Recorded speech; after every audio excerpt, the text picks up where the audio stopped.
Hey guys, welcome to resource point. आज हम लोग यहाँ पे डिस्कस करने वाले हैं योजना मैगजीन, जो कि हमारी मई मंथ की है।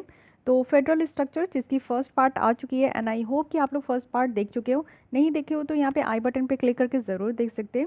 ये सेकंड पार्ट है जिसमें कि हम लोग देखेंगे फिस्कल फेडरलिज्म और कोविड-19 के टाइम में कैसे सेंटर स्टेट रिलेशन थे। फेडरलिज्म का जो फंडा है वो किस तरीके से यहाँ पे काम किया कोविड-19 के टाइम में, क्या क्या चैलेंजेस है, स्किल डेवलपमेंट के लिए क्या क्या किया जा रहा है। तो काफ़ी ऐसे आर्टिकल्स है जो कि आपके डायरेक्टली पेपर 1, पेपर 2, पेपर 2 में तो खास करके इससे में आपका, और अगर आपका लॉ पॉलिटिकल ऑप्शनल, अगर आपका पॉलिटिकल साइंस अगर ऑप्शनल है तो उसमें काफ़ी ज़्यादा हेल्पफुल होने वाली है। तो चलिए स्टार्ट करते हैं सेकंड पार्ट के साथ। तो चलिए हम लोग फर्स्ट आर्टिकल के साथ स्टार्ट करते हैं, जो कि है फिजिकल फेडरलिज्म इन कोविड-19। तो इस बार अभी हम लोग देखते हैं, जैसा आप लोग सब जान रहे हो कि ये कोरोना वायरस की सेकंड वेव चल रही है। और जब से ये कोरोना वायरस आउटब्रेक हुई है हमारे इंडिया में जनवरी 2020 से, तब से ये काफ़ी ज़्यादा महामारी फैला चुका है। इसमें आप लोग देखो कि जो बीमारी का नाम है वो है यहाँ पे कोविड-19 कहते हैं, लेकिन जिस वायरस से हुआ है उसे हम लोग सार्स कोव 2 कहते हैं, severe acute respiratory syndrome corona virus 2। ठीक है। यहाँ पे काफ़ी फैमिली डिवास्टेट हुए हैं, काफ़ी फैमिली बर्बाद हुए हैं, काफ़ी सारे डेथ देखने को मिल रहे हैं। अभी भी आप लोग देखो कि हमारे यहाँ हालांकि जो नंबर ऑफ़ केसेस है वो कम हो गए, बट नंबर ऑफ़ डेथ्स में हम लोग सारे कंट्रीज़ को पीछे छोड़ चुके हैं और सबसे आगे टॉप में हमारी कंट्री चल रही है। तो डेथ की जो मामले हैं वो कम नहीं हो रहे हैं, लेकिन नंबर ऑफ़ केसेस कम हो रहे हैं। तो एक बहुत बड़ी सोचने वाली बात है, एक चिंता की बात है। लेकिन इसी चिंता के बीच में आप देखो कि ऐसा नहीं है कि सेंट्रल और स्टेट गवर्नमेंट के बीच में कोई भी तरीके का कॉपरेशन नहीं है। ये जो हमारे संविधान में अडॉप्ट किया गया है फेडरेशन का फंडा, वो आपको यहाँ पे भी देखने को मिलेगा, इस तरीके से महामारी में भी देखने को मिलेगी। तो काफ़ी पॉइंट्स आपको मिलने वाले हैं। तो फिजिकल फेडरेशन के बारे में देखते हैं कि किस तरीके से सेंट्रल गवर्नमेंट जो है वो पैसे के फॉर्म में स्टेट गवर्नमेंट को हेल्प कर रहे हैं। तो यहाँ पे आप देखो कि ये तो बातें बताई जा रही है कि हाँ, इनिशियल स्टेज जो था फर्स्ट टाइम जो लॉकडाउन हुआ और सोशल डिस्टेंसिंग की जो बात की जा रही थी, जिससे काफ़ी ज़्यादा जो है ये कोरोना वायरस स्प्रेड हो रहा है, तो उसको स्टॉप करने के लिए तो फर्स्ट फेज़ में काफ़ी ज़्यादा जो है वो नुकसान हुआ, चाहे आप सोशली कहो, इकोनॉमिकली कहो, या फिर इन्वायरमेंटली कहो, या फिर आप लोग जो है पॉलिटिकली कहो, हर एक तरीके से बहुत सारी चीज़ों को नुकसान हुआ। बाद में चलकर हमारे इन्वायरमेंट रिवाइव कर रहे थे, लेकिन हमारी स्थिति वैसे की वैसी ही रह गई। और अब भी आप देखो कि धीरे धीरे ये क्या है कि स्टेट वाइज लॉकडाउन लगाए जा रहे हैं, जहाँ पे राज्य सरकार को लगता है कि उनको ज़रूरत है। तो इससे क्या हो रहा है कि ये सारी चीज़ें, ये भी जो आइडिया आपका दिया गया है कि स्टेट वाइज लॉकडाउन लगा रहा, ये सेंट्रल और स्टेट गवर्नमेंट के जो कॉपरेशन है उसी के थ्रू हो पाया है। सेंट्रल गवर्नमेंट के द्वारा ही ये गाइडलाइन दी गई है सारे राज्यों को कि अगर उनको लगता है कि उनके राज्य में स्थिति बहुत ज़्यादा बिगड़ रही है तो वो लॉकडाउन लगा सकते हैं, अगर ये अल्टीमेट सॉल्यूशन है तो ये भी आप देख रहे हो कि ये सबसे बड़ी बात आपको यहीं पे देखने को मिला कि फेडरल स्ट्रक्चर हमारे कंट्री में अभी भी एग्जिस्ट करती है। साथ ही अगर हम लोग देखें तो क्या क्या यहाँ पे किस तरीके से फिनेंशियल एड दिया जा रहा है वो देखिए।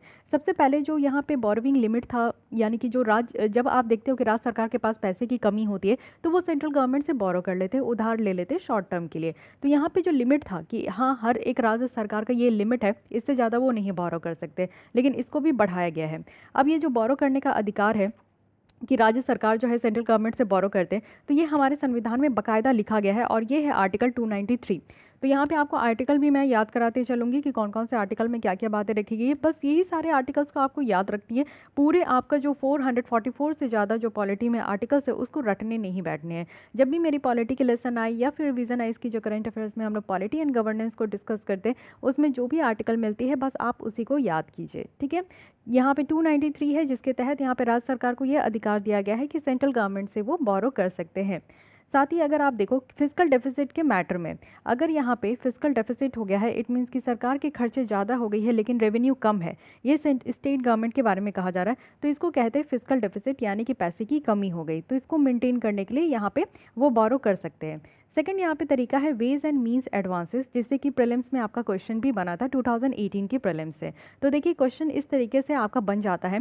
तो यहाँ पे वेज एंड मीन्स एडवांसेस में क्या कहा गया है, सबसे पहले तो ये जो आइडिया है ये आरबीआई के द्वारा लाया गया है कि वेज एंड मीन्स एडवांसेस है, यानी कि ये एक तरीका है जिससे कि एडवांस दिया जाएगा राज्य के बैंकिंग को। तो यहाँ पे क्या है कि जो इंटरेस्ट होता है वेज एंड मीन्स का, ये आरबीआई का जो रेपो रेट है ना, उसकी बेसिस पे ये आपका चार्ज होता है।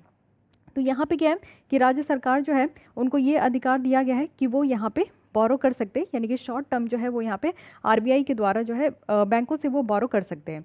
इंक्रीज जो WMA यहाँ पे लिमिट है, इससे क्या हुआ है कि काफ़ी ज़्यादा यहाँ पे इमीडिएट रिलीफ मिला है, लिक्विडिटी यहाँ पे स्टेट को मिला है, जिससे कि वो बोरो शॉर्ट टर्म जो फंड है ना वो RBI से बोरो करते और वो भी कम से कम इंटरेस्ट रेट पे।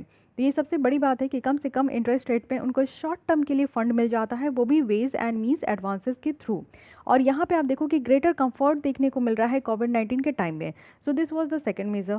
थर्ड यहाँ पे ये है कि नोटिफाइड जो डिजास्टर डिक्लेरेशन है और रिलैक्सेशन यहाँ पे जो है स्टेट जो डिजास्टर रिस्पांस फंड है उनके लिए किया गया है। देखिए हमारे सेंट्रल गवर्नमेंट में जो भी डिजास्टर आते हैं, जैसे कि आप देखो कि साइक्लोन अभी टॉटे हैं, और उसके बाद आपका अर्थक्वेक आता है, वोल्केनो आता है, या फिर जिस तरीके का आपको जो है डिजास्टर देखने को मिलता है, उसके लिए हमारे यहाँ 2005 में एक कानून लाया गया था जिसे कि डिजास्टर मैनेजमेंट एक्ट कहते हैं। तो इस डिजास्टर मैनेजमेंट एक्ट के थ्रू क्या है कि एक फ़ंड बनाया गया है कि अगर यहाँ पे कोई भी तरीके का किसी भी एरिया में अगर साइक्लोन आते हैं, अर्थक्वेक आता है, लैंडस्लाइड हो जाते हैं, तो वहाँ के लोगों को रिहैबिलिटेट करने के लिए, रिलीफ प्रोवाइड करने के लिए इस तरीके से इस फंड से पैसे प्रोवाइड किए जाएंगे। बट यहाँ पे क्या है कि हर एक राज्य में ये भी कहा गया है कि स्टेट डिजास्टर रिस्पांस फंड होना चाहिए, क्योंकि ये आपका जो है ना डिजास्टर मैनेजमेंट एक्ट के through national disaster response fund बनाया गया है, और NDRF भी आपको देखने को मिलता है। तो ये आपका फंड सेंट्रल गवर्नमेंट का है, लेकिन इसी के थ्रू जो है एक स्टेट गवर्नमेंट का भी फंड बनाया गया है। तो ये जो आपका SDRF है, ये आपका बनाया गया है सेक्शन 48(1)(a) के थ्रू, जो कि डिजास्टर मैनेजमेंट एक्ट 2005 का आया था। अब इसमें जो कोरोना वायरस है, सेंट्रल गवर्नमेंट के द्वारा इसको नोटिफाइड डिजास्टर कहा गया है। जो भी यहाँ पे आपका डिजीज़ को नोटिफाइड डिजास्टर के अंदर, डिजीज़ बोल रही हूँ, जो भी आपका ये इस तरीके का जो डिजास्टर है या महामारी है, उसको अगर नोटिफाइड डिजास्टर के अंदर रख दिया जाता है तो उसमें सब सतर्क हो जाते हैं, और सेंट्रल गवर्नमेंट, स्टेट गवर्नमेंट दोनों यहाँ पे फंड प्रोवाइड करते हैं। तो ये जो SDRF में आप देखो कि सेंट्रल गवर्नमेंट के द्वारा 75% का फंड एलोकेट किया जाता है, वो भी जनरल कैटेगरी के लिए, यानी कि ऐसे राज्य जिसमें किसी भी तरीके का प्रॉब्लम नहीं हो।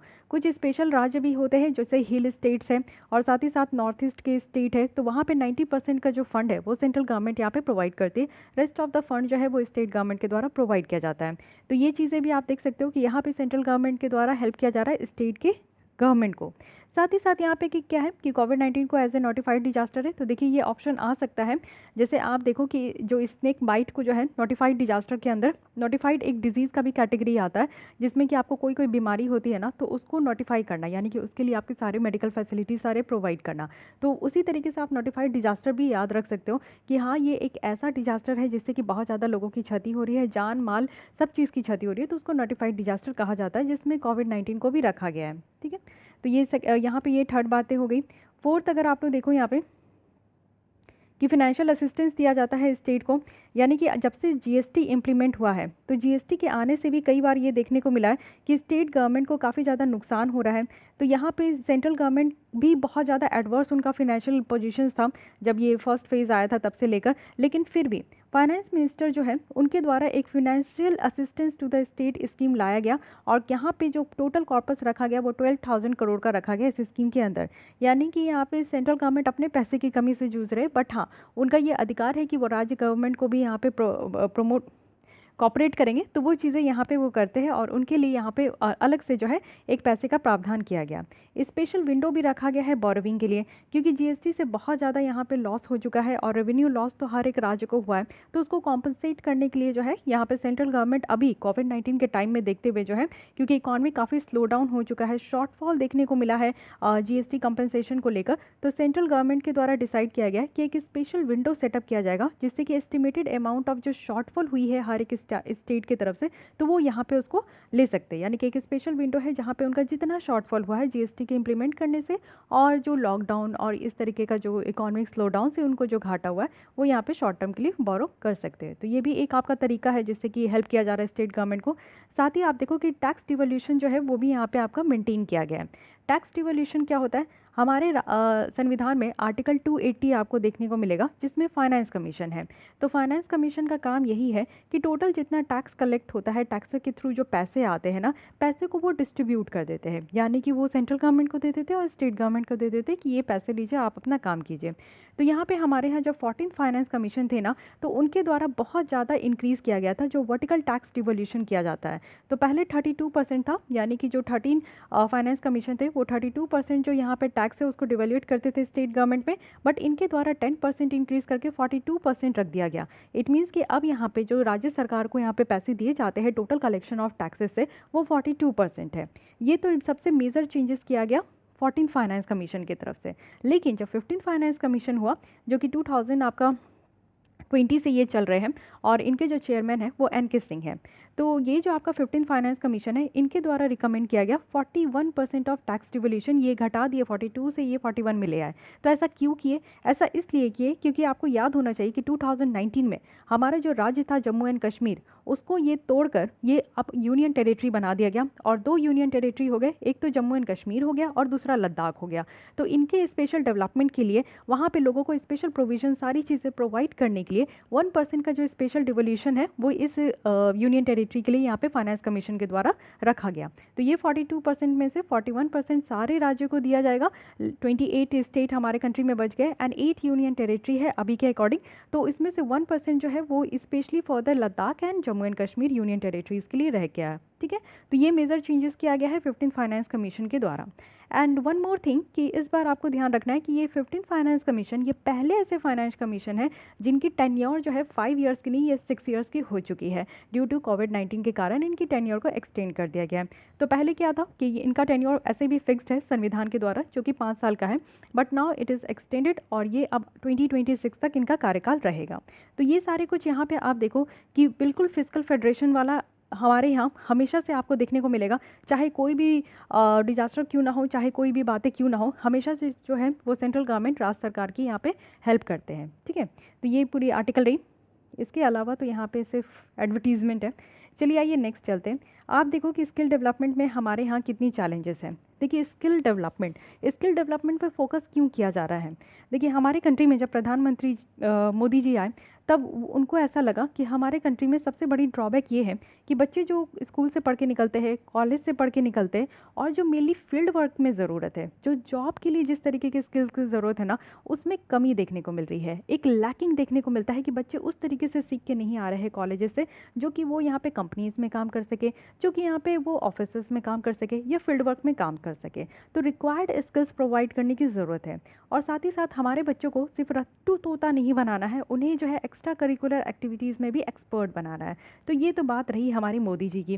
तो इसलिए हमारे यहाँ स्किल डेवलपमेंट प्रोग्राम चलाया गया, बहुत सारे चलाया गया, चाहे वो सेंट्रल लेवल में हो चाहे स्टेट लेवल पे हो।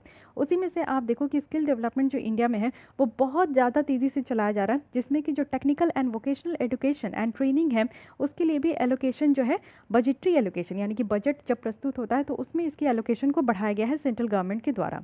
तो बहुत अच्छी बात है। देखिए टेक्निकल डिग्री तो यहाँ पे लेना ही है, आप जो भी पढ़ाई करते हो, चाहे आप मेडिकल कर रहे हो, इंजीनियरिंग कर रहे हो, तो आपको टेक्निकल एजुकेशन मिल रहा है। साथ ही वोकेशनल एजुकेशन भी होना चाहिए। ऐसा नहीं कि बस आपको पढ़ाई के अलावा ज़िंदगी में कुछ नहीं आते हैं, आपकी जो खुद की भी कुछ रुचि है, आप उन सारी चीज़ों में भी आगे बढ़िए। अभी भी जैसे आप अपने घर में बैठ के जब पढ़ाई करो, प्रिपरेशन करो, तो 24 घंटे में से जितने भी घंटे आप पढ़ाई करते हो वो तो ठीक है, वो एलोकेट कर दीजिए, लेकिन उसके अलावा भी आपको कुछ घंटे ऐसा होना चाहिए कि जिसमें आपको अगर खेलने का मन हो, चाहे इंडोर गेम आउटडोर गेम, आप ज़रूर जाके खेलो उसे। और साथ ही साथ अगर आपको कुछ भी और अच्छा लगता हो अपने लिए, चाहे वो डांसिंग हो, पेंटिंग हो, या फिर कुछ भी क्रिएटिविटी, कुछ भी न्यू इनोवेट करना, खाना बनाना शौक है तो वो भी आप कर सकते हो। गार्डनिंग शौक है तो वो भी कर सकते हो।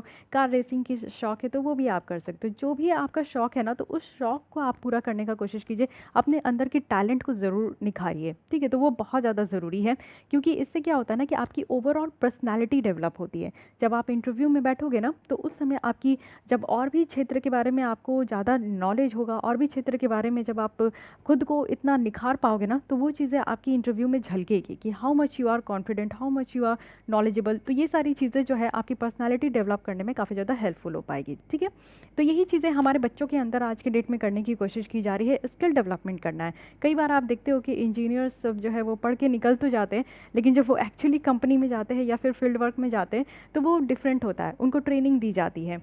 बिल्कुल, तो ये ट्रेनिंग जो बाद में दिया जाता है ना, वो पहले ही दे दिया जाए, बच्चों को वही सारी स्किल्स जो है वो स्कूल कॉलेजेस में प्रोवाइड किया जाए, जिससे कि सीधे जो उनको जॉब लगना है तो 1-2 महीने की ट्रेनिंग हो, 1 महीने या कुछ दिन की ट्रेनिंग हो, और वो समझ जाए कि हाँ उनको यहाँ करना क्या है। तो यही सारी बातें हैं यहाँ पे। देखिए अभी क्या है कि 700 डिस्ट्रिक्ट जो स्किल कमेटी है वो यहाँ पे सेटअप किया गया है बहुत सारे राज्यों में, जिससे कि जो स्किल डेवलपमेंट का काम है वो बेटर तरीके से हमारे यहाँ चल सके। अब स्किल डेवलपमेंट के लिए कौन सी मिनिस्ट्री है हमारे यहाँ? तो ministry of skill development and entrepreneurship है, वो यहाँ पे काम कर रहे हैं। और इससे लिए सबसे पहले जो आप स्कीम देखोगे वो है संकल्प।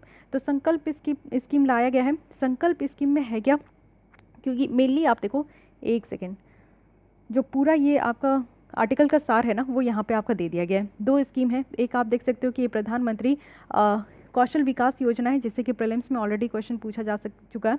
I think it was in 2019। Okay, अब ये आया है नया वर्जन जिसको 2.0 कहते हैं। तो इसमें क्या रखा गया है कि इसमें यहाँ पे ट्रेंड करना है कि 1.32 लाख शेड्यूल कास्ट कमीशंस, यहाँ पे मोर देन 1.32 लाख यहाँ पे लोगों को आपका ट्रेन करना है। शेड्यूल कास्ट कमीशन भी है यहाँ पे। मोर देन 4.70 लाख यहाँ पे शेड्यूल ट्राइब्स है। More than 31 lakh other backward classes है।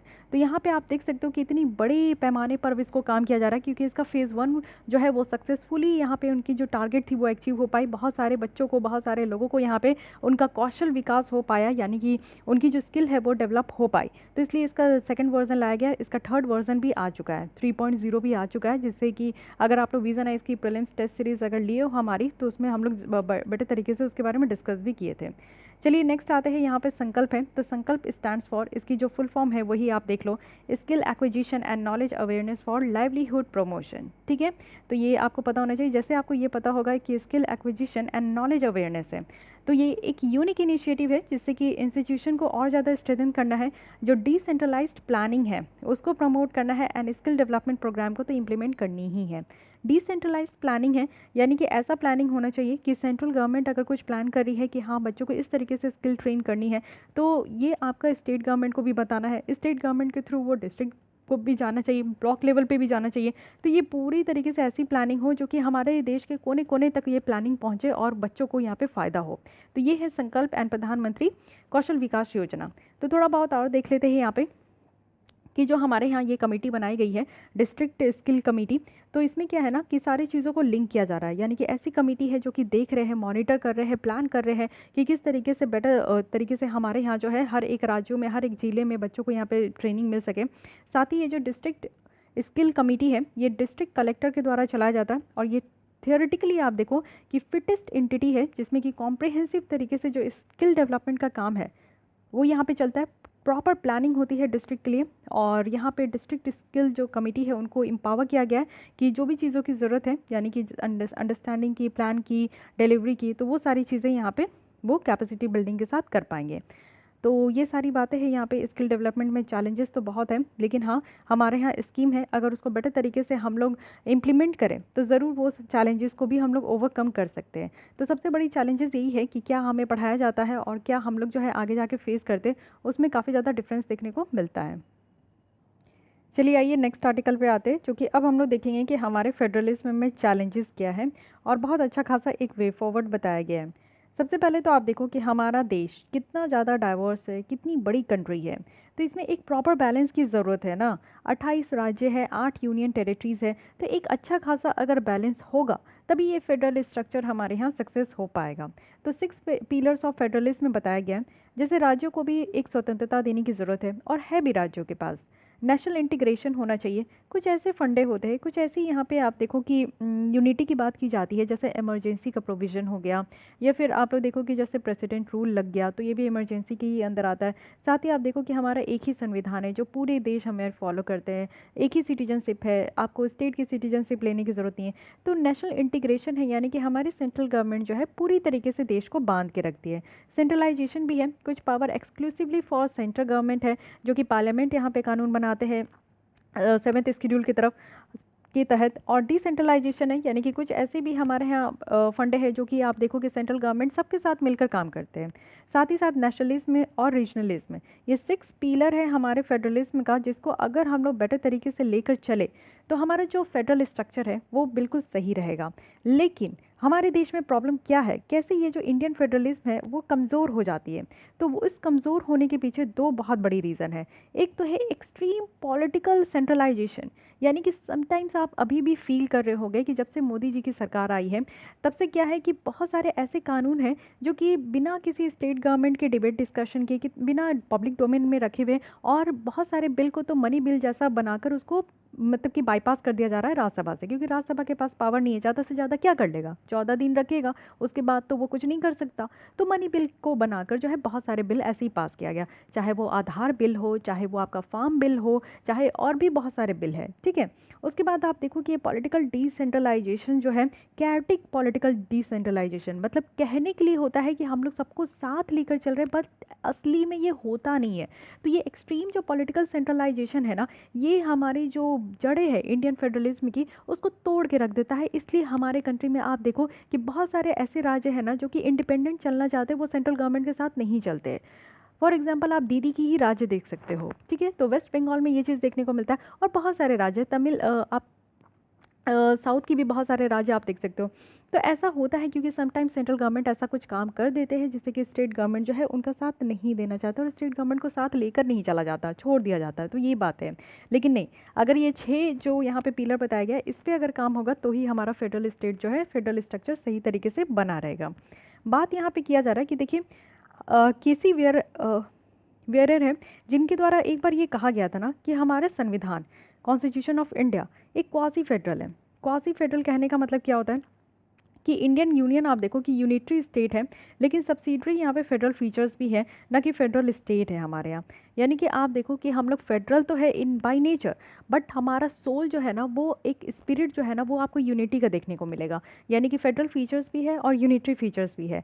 फेडरल फीचर्स आपको देखने को मिलेगा जैसे कि सेपरेशन ऑफ पावर है, हर किसी को अलग अलग तरीके का पावर दिया गया है। स्टेट लिस्ट दिया गया है, कुछ सब्जेक्ट ऐसे है 7th शेड्यूल में जिसमें कि स्टेट लेजिस्लेचर के पास पूरी स्वतंत्रता है कि आप अपने हिसाब से उसमें कानून बनाएं, ठीक है। बहुत सारी ऐसी चीज़ें हैं कि राज्य सरकार अपने हिसाब से करते हैं, सेंट्रल गवर्नमेंट अपने हिसाब से करते हैं। लेकिन वही यूनिटरी फीचर्स भी हैं कि बहुत सारी फंडे हमारे यहाँ ऐसे भी हैं जो कि सिर्फ हमारी हम लोग जो यूनाइटेड होकर रह रहे हैं, ये चीज़ों को भी दर्शाती है। तो ये हमारा ओवरऑल क्या कहा जाता है, इसको क्वासी फेडरल कहा गया था केसी वेयर के द्वारा, ठीक है। वहीं अगर हम लोग फेडरल गवर्नेंस देखें, जब कोविड-19 आया तो बहुत दिक्कत देखने को मिला। अभी हम लोग क्या देखें कि बहुत तरीके से फिजिकल फेडरलिज्म में कि सेंट्रल गवर्नमेंट के द्वारा राज्य सरकार को बहुत तरीके से पैसे के फॉर्म में मदद किया गया। लेकिन वहीं आप दूसरे तरीके से एंगल घुमाओगे तो आपको पता चलेगा कि बहुत तरीके से प्रॉब्लम भी हुई। आप देखो कि जब इनिशियल स्टेज था कोविड-19 का, जब लॉकडाउन लगाया गया, नेशनल लॉकडाउन जब स्टार्टिंग में हो गया था, तो सेंट्रल गवर्नमेंट को पूरी पावर थी कि वो यहाँ पे जो नेशनल लॉकडाउन लगाए थे वो सेंट्रल डिजास्टर मैनेजमेंट एक्ट के थ्रू बनाए थे। ये कानून था, तो उसके तहत यहाँ पे सेंट्रल गवर्नमेंट को पावर है। लेकिन राज्य सरकार को भी पावर है। राज्य सरकार भी अपने आज के डेट में आप देखो कि जो स्टेट लॉकडाउन लग रहा है ना, वो किस कानून के तहत लग रहा है, तो ये है एपिडेमिक डिजीज एक्ट 1897। तो देखिए इस तरीके से क्वेश्चन आपका बन जाएगा कि नेशनल लॉकडाउन कौन लगाता है, किस कानून के तहत लगता है, और जो स्टेट लॉकडाउन है वो किस कानून के तहत लगता है। तो आप लोग इसको कंफ्यूज मत होइएगा, ठीक है। देखिए क्वेश्चन यहाँ से निकल कर आ जाएंगे और फिर आपको लगेगा कि ऐसा तो कुछ पढ़ा ही नहीं था। तो ये बात हो गई। तो यहाँ पे देखिए राज्यों के पास भी ये पावर है कि वो अपने यहाँ लगा सकते हैं। लेकिन हाँ, जो फर्स्ट फेज़ हमारा कोरोना वायरस था, तो सेंट्रल गवर्नमेंट जो थे वो स्टेट गवर्नमेंट की सुने ही नहीं और नेशनल लॉकडाउन लगा दिए बिना किसी को चेतावनी दिए हुए। एक होता है ना कि पहले से आप आगाह कर दो कि हाँ भाई साइक्लोन आ रहा है, तो वो भी 2 दिन पहले बता देता है। बट इतना बड़ा स्टेप उठाने से पहले, जिसमें कि आधे से ज़्यादा, यानी कि मुझे तो लगता है मोर देन 80% ऑफ पॉपुलेशन हमारी, वो तो लॉकडाउन के बारे में समझ भी नहीं पा रहे थे। इवन कोई भी नहीं समझ पा रहा था कि ये लॉकडाउन क्या है, कैसे चलेगा। तभी तो सब कोई जो है रश कर रहे थे, दुकान दौड़ रहे थे, और पूरी तरीके से जो स्टॉक पाइलिंग हो रही थी सामान की, वो स्टार्ट हो गई थी। तो मार्केट में सामान का एकदम से कमी आ गई थी। तो ये चीज़ें क्या हुई ना, बताना यहाँ पे ये चाह रहे हैं कि सेंट्रल गवर्नमेंट जो इस तरीके से नेशनल लॉकडाउन लगाए थे राज्य सरकार के बिना सहमति से और उन्हें बिना बताए, बिना पूछे, ठीक है, अंदर ही अंदर बात तो हुआ होगा, लेकिन यहाँ पे यही चीज़ें बताई जा रही है। इससे कई बार ये देखने को मिला कि राज्य सरकार को बहुत घाटा हुआ। इतना घाटा हुआ, चाहे वो इकोनॉमिक लॉस हो, चाहे वो यहाँ पे लोगों की जान जा रही है, चाहे हेल्थ फैसिलिटी सही तरीके से मिले या ना मिले, कोई भी तरीके से आप देखो बहुत घाटा हुआ। लेकिन उसका भरपाई करने के लिए सेंट्रल गवर्नमेंट राइट टाइम पे वापस सामने नहीं आए। तो प्रॉब्लम ये देखने को मिला कि राज्य सरकार को एक साथ लेकर चला जा रहा था। जो इस सेकेंड फेज़ में देखने को मिला है, वही चीज़ फर्स्ट फेज़ में करते तो इतने लोग बेरोजगार नहीं होते, इतने लोगों की ज़िंदगी बर्बाद नहीं होती, इतने लोगों की घर बर्बाद नहीं होते, हमारा इकोनॉमिक डाउनफॉल इतना नहीं होता, अगर यही चीज़ें हम लोग 2020 में लेकर चलते।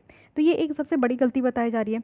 साथ ही सेकंड बोला जा रहा है कि सेंट्रल गवर्नमेंट जो है, चलिए बोरोविंग लिमिट तो यहाँ पे बढ़ा दिए स्टेट गवर्नमेंट का कि उनको बोरो करना है, तो वो बढ़ चुका है। 3% पहला था, अब 5% यहाँ पे वो अपने डोमेस्टिक प्रोडक्शन का कर लेते हैं, यानी कि जीएसडीपी, जितना भी राज्य सरकार का जीएसडीपी है, ग्रॉस स्टेट डोमेस्टिक प्रोडक्ट हो रहा है 1 साल का, उसके बेसिस पे 3% जो है वो बोरो कर सकते हैं। लेकिन अब ये बढ़ा के 5% कर दिया गया है, ठीक है। अच्छी बात है। लेकिन उसके अलावा भी आप देखो कि जो एग्रीकल्चर रिफॉर्म लाया गया, हालांकि ये एग्रीकल्चर जो है ये स्टेट मैटर है, स्टेट लिस्ट में आता है, लेकिन फिर भी राज्य सरकार को ये अधिकार है कि वो यहाँ पे कानून बनाए। लेकिन फिर भी आप देखो सेंट्रल गवर्नमेंट के पास भी कुछ स्पेशल अधिकार है जिसके थ्रू वो कानून बनाते और बनाए भी और लेकर भी आए, लेकिन राज्य सरकार ये भी बाईपास करते हुए लेकर आए, है कि नहीं।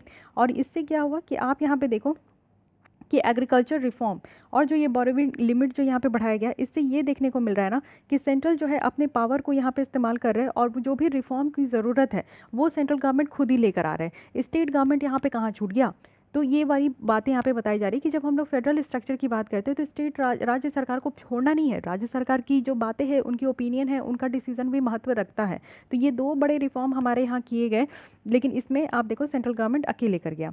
अगर यहाँ पे हम लोग फेडरल रिलेशन की बात करें इंडिया में, तो ये पॉलिटिकल फोर्सेस का ज़्यादा फंक्शन देखने को मिलता है, ना कि स्ट्रक्चरल कंस्ट्रेंट का। ये सबसे बड़ी बात है, ये सबसे बड़ी ये सबसे बड़ी चैलेंजेस भी है कि जो फेडरल रिलेशन है वो यहाँ पे स्ट्रक्चरल कंस्ट्रेंट होना चाहिए कि एक स्ट्रक्चर के बेसिस पे हम लोग काम कर रहे हैं, ठीक है। लेकिन नहीं, ये हमारा पॉलिटिकल फोर्सेस के बेसिस पे काम होता है, यानी कि एक्सट्रीम पॉलिटिकल सेंट्रलाइजेशन अगेन यहाँ पे देखने को मिल रहा है, जिससे दिक्कत तो होती है और हो भी रही है राज्य सरकार को। अब यहाँ पे ये चीज़ें बताई जा रही है कि आप देखो कि भारत जो है वो आईएलओ के मेंबर है, यानी कि जो इंटरनेशनल लेबर ऑर्गेनाइजेशन है इनके हम लोग मेंबर हैं। ये आपका यहाँ से भी क्वेश्चन आपका बन चुका है प्रीलिम्स का, और साथ ही साथ ये टॉपिक अभी भी बहुत इंपॉर्टेंट है। ये आप याद कर लो कि आईएलओ के बहुत सारे कन्वेंशन हैं, किसको किसको हम लोग रेटिफाई कर चुके हैं, यानी कि उससे रिलेटेड कानून हम लोग अपने भारत में भी ला चुके हैं। तो सबसे पहला कि equal remuneration convention, worst form of child labour, abolition of forced labour, minimum age convention है, others like maritime labour convention है। तो ये सब हम लोग अपने कंट्री में ला चुके हैं कानून, ठीक है। ये याद रख लीजिएगा, इसलिए मैं यहाँ पे आपको अलग से इसको बता रही हूँ। साथ ही अगर आप देखो तो सेंटर जो है ना वो यहाँ पे कभी ऐसा हुआ होगा कि वो यहाँ पे इंकरेज कर रहे हैं राज्यों को ना कि आप अपने यहाँ एफडीआई लिमिट बढ़ाओ। एफडीआई क्या है? फॉरेन डायरेक्ट इन्वेस्टमेंट है, यानी कि फॉरेन डायरेक्ट इन्वेस्टमेंट हमारे देश में दो तरीके से आते हैं। एक है ऑटोमेटिक रूट, यानी कि यहाँ पे जो है सरकार से अप्रूवल लेने की ज़रूरत नहीं होती है, और दूसरा होता है गवर्नमेंट रूट, जिसमें कि जो अगर फॉरेन के इन्वेस्टर्स है वो अगर हमारे देश में कहीं पे भी इन्वेस्ट करना चाहते हैं तो उनको सरकार से जो है परमिशन लेनी होगी, तब वो यहाँ पे इन्वेस्ट कर सकते हैं। लेकिन आप देखो कि सरकार, सेंट्रल गवर्नमेंट बहुत सारे ऐसी फील्ड है जिसमें कि इन्वेस्टमेंट को बढ़ाने के लिए 100% यहाँ पे ऑटोमेटिक रूट के थ्रू यहाँ पे जो है परमिशन दी है कि आप आइए हमारे डिफरेंट डिफरेंट सेक्टर्स में इन्वेस्ट करके जाइए। क्योंकि हमारे कंट्री में सबसे बड़ी कमी जो होती है किसी भी चीज़ को डेवलप करने के लिए, वो फंड की कमी होती है। और वैसे भी कोई भी देश आप देखो डेवलप्ड कंट्री है वो फॉरेन इन्वेस्टर्स के ही थ्रू डेवलप्ड होते हैं। एफडीआई बहुत अच्छा खासा इंपॉर्टेंट रोल प्ले करता है। लेकिन आप देखो कि सेंट्रल गवर्नमेंट एफडीआई को इंकरेज करने के लिए बहुत आगे रहते हैं कि एफडीआई यहाँ पे आपका 100% है, यहाँ पे 100% है। इवन आप देखो कि डिफेंस सेक्टर में भी इस बार 74% तक का यहाँ पे ऑटोमेटिक रूट के थ्रू जो है आपका दे दिया गया है एफडीआई के थ्रू परमिशन। लेकिन कभी भी आप देखे होंगे कि राज्य सरकार को ये चीज़ें नहीं कहा जाता कि आप अपने राज्यों में जो है ना एफडीआई को बढ़ाइए, या फिर कोई हेल्प नहीं किया जाता है राज्य सरकार को कि वो अपने यहाँ एफडीआई को बढ़ाए। तो ये सबसे बड़ी प्रॉब्लम है। लेकिन फिर भी अपने हिसाब से राज्य सरकार को सोचना होगा, और इसका सबसे बड़ा एग्जाम्पल है गुजरात का। जैसे कि हम लोग लास्ट लेसन में देखे थे कि गुजरात की जो हिस्ट्री है कि किस तरीके से पहले एक कुछ भी नहीं था गुजरात के पास, लेकिन आज एकदम संपूर्ण वो राज्य हो चुका है, ठीक है।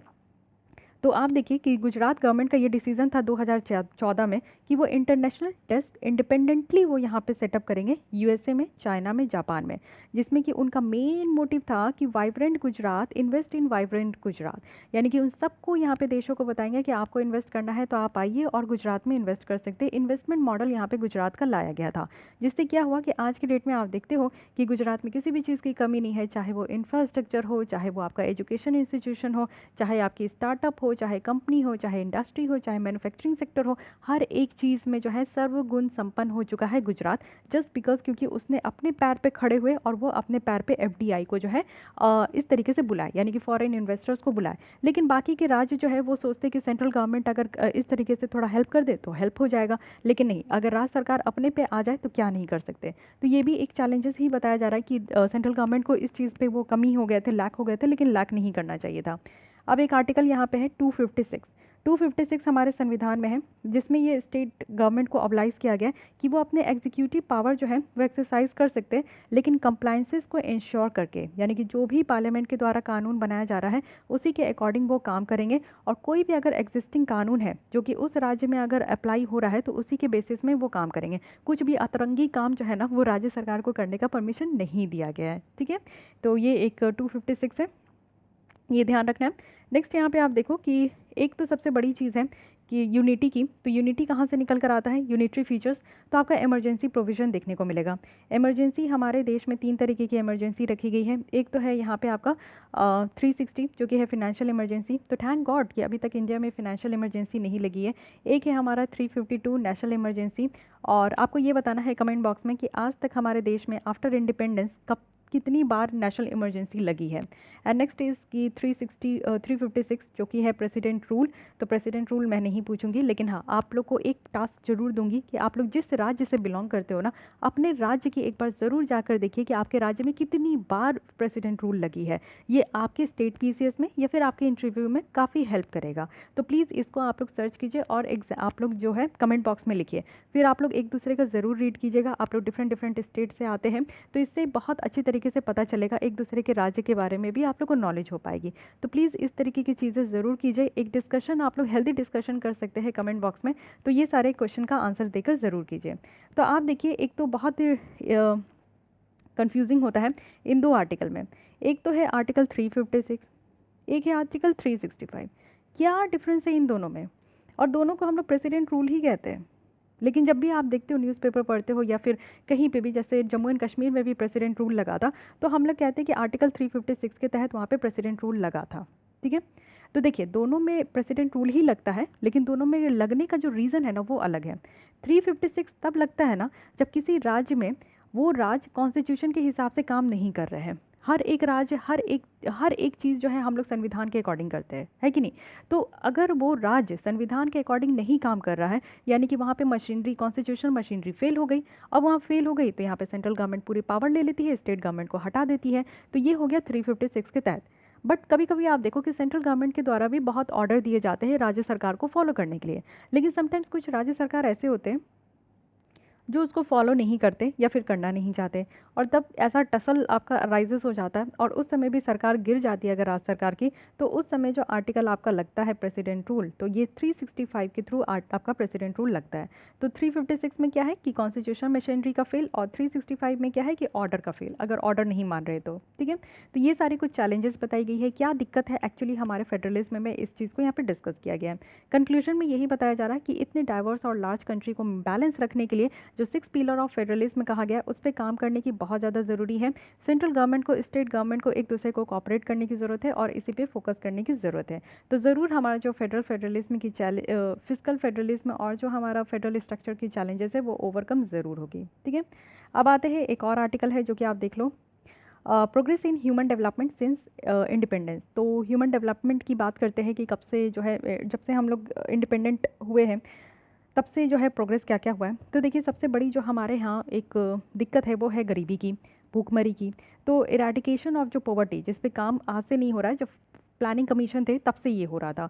तो ये एक मेजर ऑब्जेक्टिव है कि किस तरीके से हम लोग इंडिया को डेवलप करें। तो पुअर क्वालिटी ऑफ लाइफ है, लोगों की लाइफ डिप्राइव होते जा रही है, मल न्यूट्रिशन है, कुपोषित बच्चे देखने को मिलेगा, अशिक्षित महिलाएं, अशिक्षित देश है हमारा, लो ह्यूमन रिसोर्स डेवलपमेंट है। ये सारी चीज़ें दिखाती है और ये सारी चीज़ें एसोसिएटेड किस चीज़ से है, तो पॉवर्टी से। 1950 से 96 से 60 के बीच में आप देखोगे तो लार्ज इन्वेस्टमेंट हुई थी फिजिकल इंफ्रास्ट्रक्चर में, जो कि एक डेवलपमेंट की तरफ हम लोग को देखने को मिल रहा था। लेकिन अगर हम लोग मिड 1960s तक देखें तो मेन ट्रस्ट जो डेवलपमेंट पॉलिसीज़ का था वो पूरे ऑल ओवर द वर्ल्ड था, जिससे कि ग्रोथ प्रोसेस हो रहा था और ये ट्रिकल डाउन मैकेनिज्म यहाँ पे लेकर आया था, जिससे कि आप देखो कि डिस्ट्रीब्यूशन जो ऑब्जेक्टिव है वो इसका टेक केयर हो पा रहा था बेटर तरीके से। तो यानी कि कहने का मतलब है कि हाँ, हमारे यहाँ डेवलपमेंट जो है एक अच्छे तरीके से चल रहा था। कंसेप्ट क्या है ह्यूमन डेवलपमेंट का? आप ह्यूमन डेवलपमेंट इंडेक्स भी देखते हो, तो ये क्यों लाया जाता है? क्योंकि हम लोग देखते हैं, इस चीज़ को मेज़र करते हैं कि हाँ भाई कितना हमारे यहाँ डेवलप हुआ है।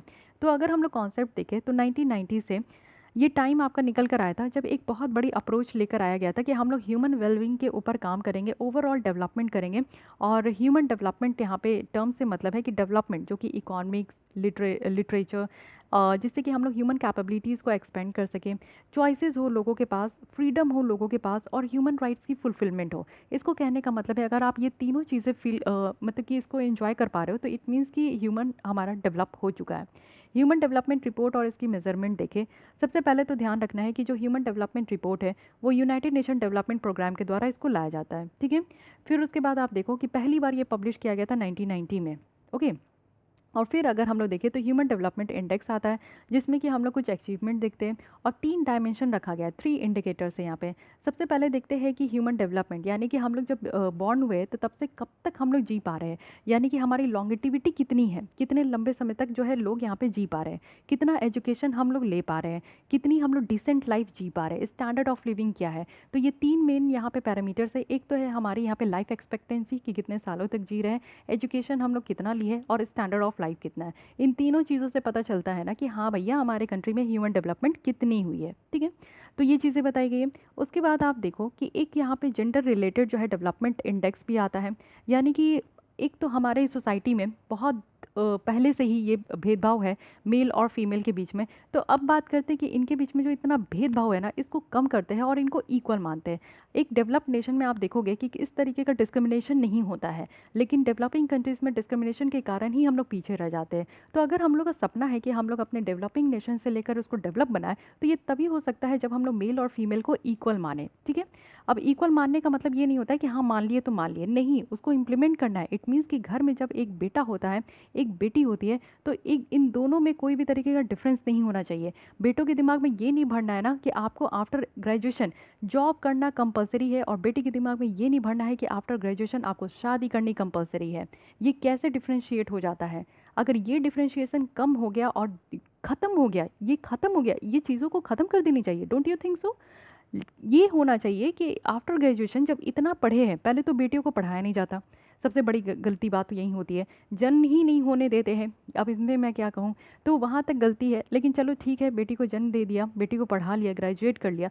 ग्रेजुएट करने के बाद ना थोड़ा और हिम्मत रखिए और इनको भी यही बताइए कि इतने पैसे खर्च हुए हैं, इतना आप पढ़ाया गया है, तो उसका यहाँ पे रिजल्ट चाहिए। रिजल्ट आपका उस तरीके का रिजल्ट नहीं होता 60-70%, रिजल्ट होता है जॉब, यानी कि जितना खर्च आपने किया है, इन्वेस्टमेंट किया है खुद पे ना, तो उस इन्वेस्टमेंट का आपको रिजल्ट चाहिए। आप जब कमाने लगोगे ना तो वो पूरा इन्वेस्टमेंट आपका जो है ना वो आपका एकदम रिजल्ट के फॉर्म में दिखने को मिलेगा।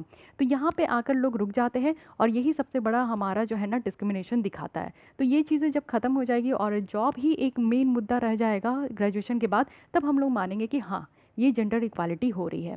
तो ये है हमारे यहाँ। साथ ही जेंडर एम्पावरमेंट मेजर्स भी लाया गया है, वो भी 1995 से। और देखा जाता है कि कितना हमारे यहाँ जो है इकोनॉमिक पॉलिटिकल लाइफ जो है वीमेन की वो इंक्रीज़ हुई है, मतलब इन्हांस हुई है। 1997 में आप देखो ह्यूमन पॉवर्टी इंडेक्स जो है वो इंट्रोड्यूस किया गया। तो मल्टी डायमेंशनल पॉवर्टी हम लोग देखते हैं, यानी कि सिर्फ ऐसा नहीं देखते हैं। पॉवर्टी कहने का मतलब है कि अगर एक लोग के पास पैसा नहीं है तो उसको हम लोग गरीब नहीं कह सकते। अगर उस लोग के पास एजुकेशन नहीं है तो हम लोग गरीब कह सकते हैं। उस लोगों के पास रहने के लिए घर नहीं है तो हम लोग गरीब कह सकते हैं। खाने के लिए 2 वक्त का खाना नहीं है तो गरीब कह सकते हैं। तो इस तरीके से हम लोग गरीबी जो है ना मल्टी डायमेंशनल के फॉर्म में देखने को यहाँ पे इस तरीके का इंडेक्स लेकर आया गया था। और ये जो ह्यूमन डेवलपमेंट इंडेक्स है इसमें आप देखो कि थोड़ा बहुत मेथड चेंज किया गया, टाइम टू टाइम तो चेंज किया ही जाता है देखने के लिए, तो वही चीज़ें। और इंडिया की रैंकिंग अगर आप देखोगे तो 2020 में जो ह्यूमन डेवलपमेंट इंडेक्स है वो 189 कंट्रीज़ में से 131 हमारी रैंक है। चलिए ठीक है, नीचे से टॉप कर रहे हैं, धीरे धीरे हम लोग ऊपर तो आ रहे हैं, ये बहुत ज़्यादा ज़रूरी है। यूनाइटेड नेशन डेवलपमेंट प्रोग्राम के द्वारा ये कहा गया कि जो ह्यूमन डेवलपमेंट इंडेक्स है इसमें अगर इंडिया की वैल्यू आप देखोगे अदर कंट्रीज़ जो कि साउथ एशिया में बांग्लादेश और पाकिस्तान, तो इससे जो है यहाँ पे कंपेयर किया जा रहा है। इंडिया की रैंक आप देखो 131 है, बांग्लादेश की 133 है, पाकिस्तान की 154 है। तो कहाँ ज़्यादा हम लोग डिफरेंस है, कहाँ ज़्यादा दूर है कि नहीं? ह्यूमन डेवलपमेंट आप देख सकते हो उतना ज़्यादा है नहीं हमारे यहाँ। तो चलिए जो भी हमारा यहाँ पे इंडेक्स में रैंकिंग है, लेकिन फिर भी गवर्नमेंट ऑफ इंडिया के द्वारा बहुत काम किया जा रहा है, जिससे कि उनकी एक जो कमिटमेंट थी ना कि लोगों की लाइफ को वेलफेयर बनाना है और ज़्यादा इंप्रूव करना है स्टैंडर्ड ऑफ लाइफ को, तो वो यहाँ पे उनके बहुत सारे स्कीम्स के द्वारा आपको देखने को मिलेंगे कि येस हो रहे, धीरे धीरे ही हो रहे बट हो रहे।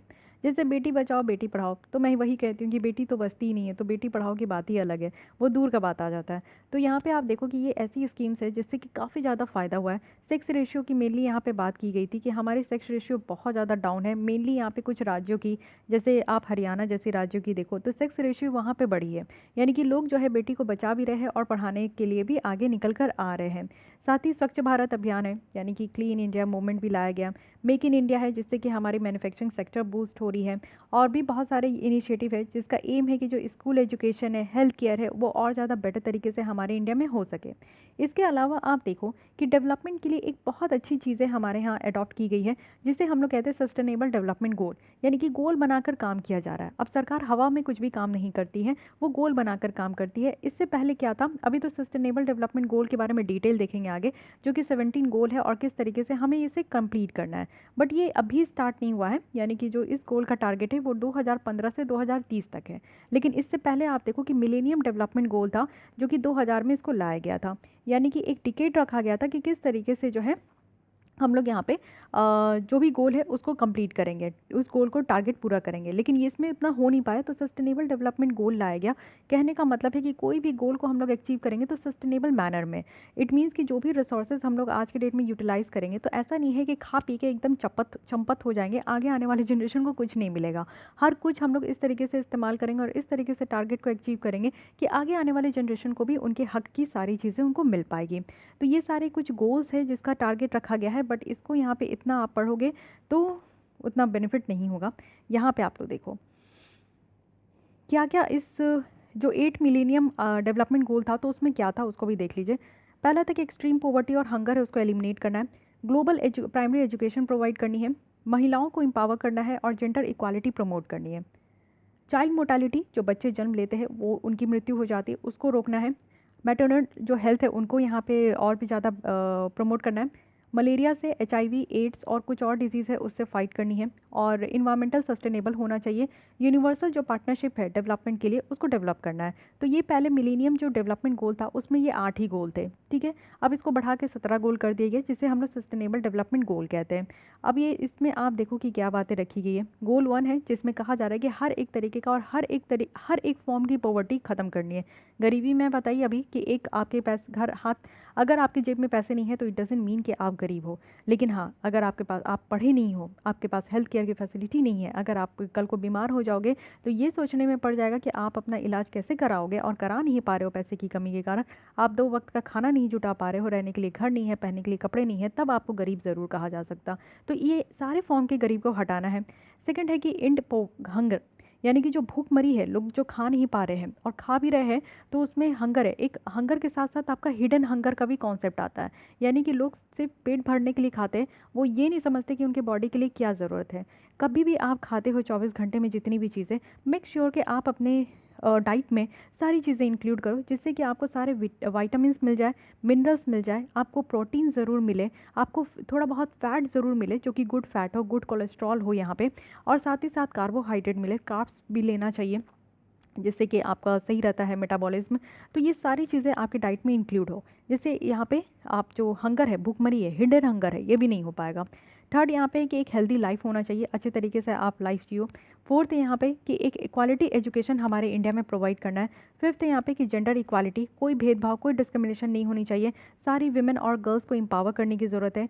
गोल 6 है कि यहाँ पे इंश्योर करना है और सस्टेनेबल मैनेजमेंट करनी है वाटर को, और सैनिटेशन यानी कि स्वच्छ भारत अभियान है वो इसी गोल के अंदर आता है। गोल 6 को यहाँ पे अचीव करना है। 7 है यहाँ पे कि अफोर्डेबल, रिलायबल और सस्टेनेबल या मॉडर्न एनर्जी सबको यहाँ पे मिले। जो रिन्यूएबल एनर्जी की बात की जा रही है वो सब तरीके से यहाँ पे आपका प्रोड्यूस करना है, चाहे वो सोलर एनर्जी हो, विंड एनर्जी हो, हाइड्रो एनर्जी हो, वो यहाँ पे प्रोड्यूस करके सबको यहाँ पे सस्टेनेबल तरीके से इंश्योर कराना है। गोल 8 है कि एक इंक्लूसिव और सस्टेनेबल इकॉनमिक ग्रोथ होना है, यानी कि अच्छे तरीके से इकॉनमिक ग्रोथ हो, लोगों को जॉब मिले, सब लोग यहाँ पे काम कर पाए, डिसेंट वर्क सबके लिए हो। गोल 9 की बात करें तो इंफ्रास्ट्रक्चर बेटर तरीके से हो, रेजिलियंट इंफ्रास्ट्रक्चर हो। ऐसा नहीं कि बाढ़ आए तो बस रोड्स टूट जाए, साइक्लोन आए तो बिजली के खंभे गिर जाए, ऐसा नहीं होना चाहिए। एकदम जो डिजास्टर है उससे लड़ने के लिए यहाँ पे इंफ्रास्ट्रक्चर हो। गोल 10 की बात करें तो इनइक्वालिटी को कम करना है, जो हमारे अपने अंदर और कंट्रीज़ में है। गोल 11 है कि हमारे सिटीज़ और ह्यूमन सेटलमेंट को इंक्लूसिव बनाना है, यानी कि इंक्लूसिव कहने का मतलब है कि इतने सारे फैसिलिटीज़ दे दो कि लोग आकर रहने लगे। गोल 12 में है कि सस्टेनेबल कंजप्शन और प्रोडक्शन पैटर्न होना चाहिए, यानी कि जो भी चीज़ें हम लोग प्रोड्यूस करते हैं वो सस्टेनेबल मैनर में हो। और कंजप्शन कहने का भी मतलब है कि सस्टेनेबल तरीके से आप कंज्यूम करो, ऐसा नहीं कि एक ही दिन आप सारा चीज़ खा के बैठ जाओ। गोल 13 है कि अर्जेंट एक्शन लेना है जो क्लाइमेट चेंज हो रहा है उसको कॉम्बैट करने के लिए। तो क्लाइमेट चेंज की जो समस्या है वो बहुत बड़ी है, तो ग्लोबल टेम्परेचर कम करना है जिससे कि हमारा global green house gas emission जो हो रही है उसको कम करना है, जिससे हमारा ग्लेशियर मेल्ट ना हो, जिससे हमारे जो स्पेसीज है उनकी हैबिटाट लॉस ना हो। तो बहुत सारी चीज़ें हैं, इसलिए हमें क्लाइमेट चेंज को कॉम्बैट करना है, तो ये भी गोल 13 में आता है। गोल 14 है कि जितने भी जीव जंतु यहाँ पे ओशन सीज वाटर में रहते हैं उनको यहाँ पे कंजर्व करना है। गोल 15 है कि लाइफ ऑन अर्थ, यानी कि अर्थ के ऊपर जितनी भी लाइफ है, चाहे वो जंगल हो, चाहे डेजर्टिफिकेशन हो रहा हो, टेरेस्ट्रियल इकोसिस्टम हो, सब चीज़ को रीस्टोर करना है, प्रमोट करना है और प्रोटेक्ट करना है। गोल 16 है कि हमें पीसफुल और इंक्लूसिव सोसाइटी चाहिए जिसमें कि सब लोग अच्छे तरीके से रह सके। और गोल 17 है कि यहाँ पे एक ग्लोबल पार्टनरशिप हो, यानी कि हम लोग ऐसा नहीं है कि सिर्फ अपने ही देश में रहे, बाहर निकले, पड़ोसियों से मिले और सबके साथ एक अच्छा हेल्दी रिलेशन लेकर चले।